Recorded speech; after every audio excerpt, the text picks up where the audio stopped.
Halo people, bertemu kembali dengan saya Ulfa. Di video kali ini saya akan membahas mengenai salah satu buku yang telah saya baca dari aplikasi Gramedia online. Jadi Gramedia ini mengeluarkan aplikasi yang kita bisa pilih membershipnya.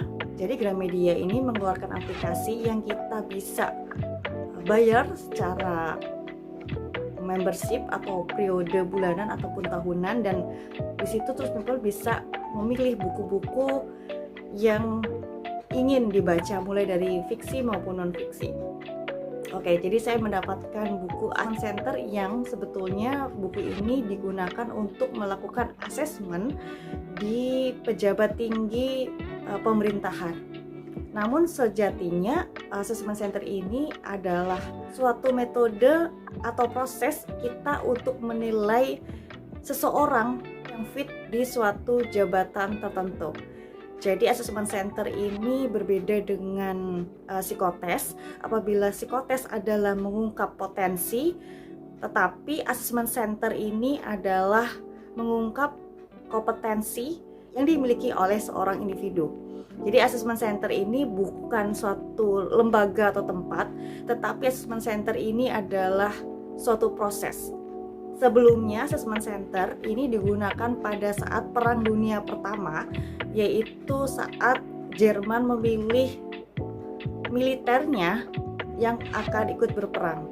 Kemudian dilanjutkan oleh Kantor Pelayanan Strategi Amerika Serikat pada saat Perang Dunia Kedua untuk memilih militer dan sipil di Amerika Serikat yang ikut Perang Dunia Kedua.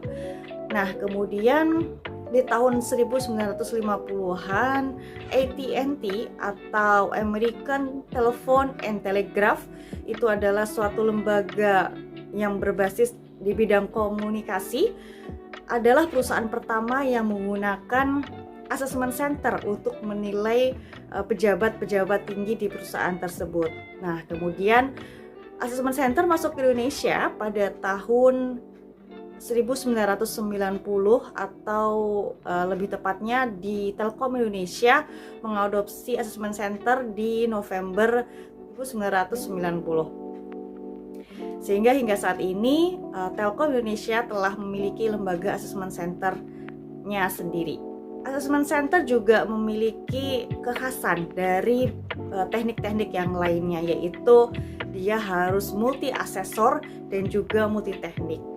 Pada saat kita melakukan psikotes tentunya hanya dipandu oleh seorang tester atau orang yang memandu psikotes dan beberapa testi. Ada mungkin satu atau lebih testi atau orang yang melakukan psikotes, dan kemudian juga akan dianalisa atau diinterpretasi hasil dari psikotesnya. Psikotes ini juga ada beberapa macam bagian psikotes untuk mengungkap intelijensi ataukah kepribadian ataukah hal-hal yang lainnya yang mengungkap potensi. Tetapi ketika kita membicarakan assessment center ini berbasis multi asesor, sehingga tidak diperkenankan hanya ada satu orang asesor saja karena akan menimbulkan bias, dan tentunya ini juga memakan waktu yang cukup banyak dan asesor yang beragam dari berbagai macam background, karena kita akan menilai sesuatu itu secara faktual di lingkungan kerja yang kita setting itu semirip mungkin. Jadi di bagian assessment center ini, kalau kita mau mudah untuk menggambarkannya, di rangkaian yang pertama ada psikotes yang mengungkap mengenai potensi individu. Jadi psikotes tetap dipergunakan untuk assessment center sesuai dengan bidang jabatan yang ingin dituju. Kemudian juga ada beberapa hal yang seperti studi kasus, kemudian juga in basket. In basket ini merupakan kumpulan soal yang dibikin semirip mungkin dengan situasi kerja, yang kita akan melihat respon dari si asesinya ini untuk menilai mana pekerjaan yang dia dapat prioritaskan dan dia akan selesaikan terlebih dahulu. Ini berupa, biasanya soal in basket ini berupa memo, kemudian contoh email, surat-surat dan lain-lain yang ingin diberikan respon dalam waktu yang sangat singkat seperti itu. Nah, kemudian ada lagi leaderless group discussion atau focus group discussion. Kita akan melihat interaksi asesi ini dari asesi-asesi yang lainnya, dan di sini juga dibutuhkan peran dari asesor untuk melakukan observasi pada saat leaderless group discussion atau focus group discussion. Kita bisa mengambil salah satu dari hal tersebut.